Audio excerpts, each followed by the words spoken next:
pengadaan spare part itu memang kalau saya bilang itu merupakan kewajiban dari sebuah operator yang mengoperasikan pesawat helikopter.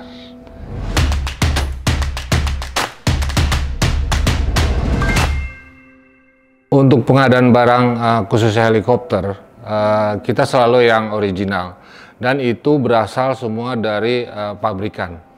Dalam hal ini seperti Bell, itu Bell helikopter Fort Worth atau USA, atau ada juga Bell Singapura.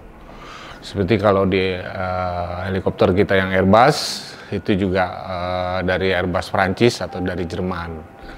Nah, keaslian bukti spare part itu asli atau original itu didukung oleh beberapa dokumen. Seperti di sini ada dokumen yang namanya ARC, Authorized Release Certificate, atau C/C, Certificate of Conformance. Gitu. Dua dokumen itu harus ada di barang yang kita adakan atau yang kita beli. Tiap barang yang dibeli dan diterima oleh kita itu akan diterima, di-receive oleh receiving inspector untuk melihat jumlah, kualitas, dan keaslian barang tersebut. Kebutuhan itu terbagi ada dua. Kebutuhan karena memang berjadwal, ya, jadi tidak rusak atau tidak apa-apa, kita harus pengadaan. Yang kedua, kebutuhan atas kerusakan. Itu. Jadi tujuan pengadaan spare part itu adalah kebutuhan.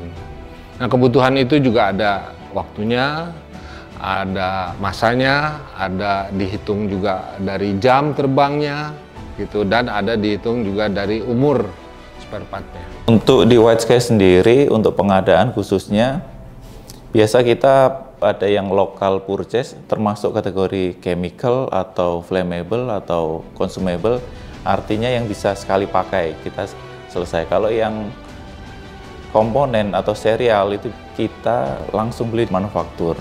Berhubungan dengan PPC, biasa kita tidak terlepas dengan hubungan erat dengan mereka. Artinya apa? Semua inspeksi yang akan kita lakukan terhadap heli kita, semua permintaan selalu step awal selalu dari PPC.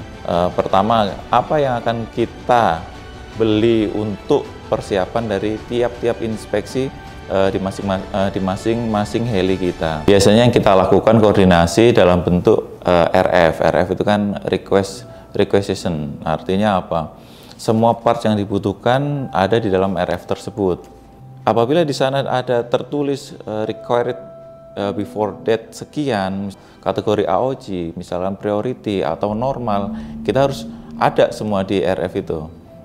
Jadi kita sudah dari procurement dan logistik, artinya harus sudah paham. Dan itu salah satu bentuk koordinasi kita dengan PPC, biasanya seperti itu. Barang yang sudah melewati proses penerimaan, kemudian kita akan masukkan ke dalam ruang penyimpanan. Kita akan pastikan barang-barang yang masuk ke dalam ruang penyimpanan itu sudah dilengkapi dengan serviceable tag.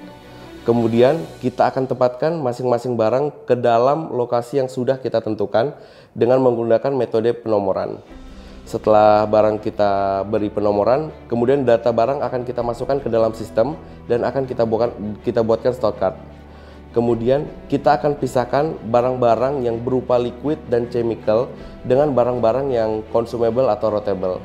Jadi barang-barang yang kita simpan di dalam storage itu ada terbagi menjadi dua, jadi barang serviceable dan unserviceable.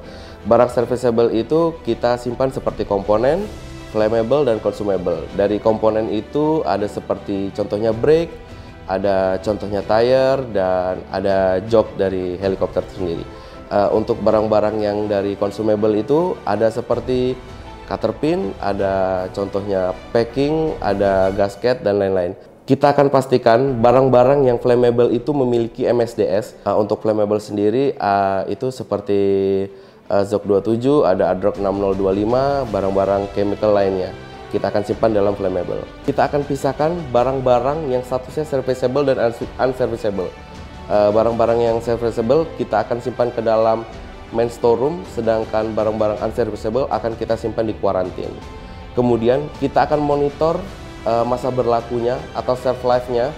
Jadi barang-barang itu akan kita keluarkan jika masa berlakunya sudah habis. Kemudian kita akan memonitor stok barang yang ada di dalam gudang. agar selalu terjaga minimum stok levelnya. Sehingga barang-barang yang stoknya sudah minim harus kita buatkan permintaannya. Barang-barang yang sudah kita simpan di dalam ruang penyimpanan akan kita monitor suhu ruangannya di antara 21 hingga 24 derajat Celcius dengan kelembaban antara 60-70%. Memang pengadaan itu merupakan salah satu proses dari maintenance pesawat.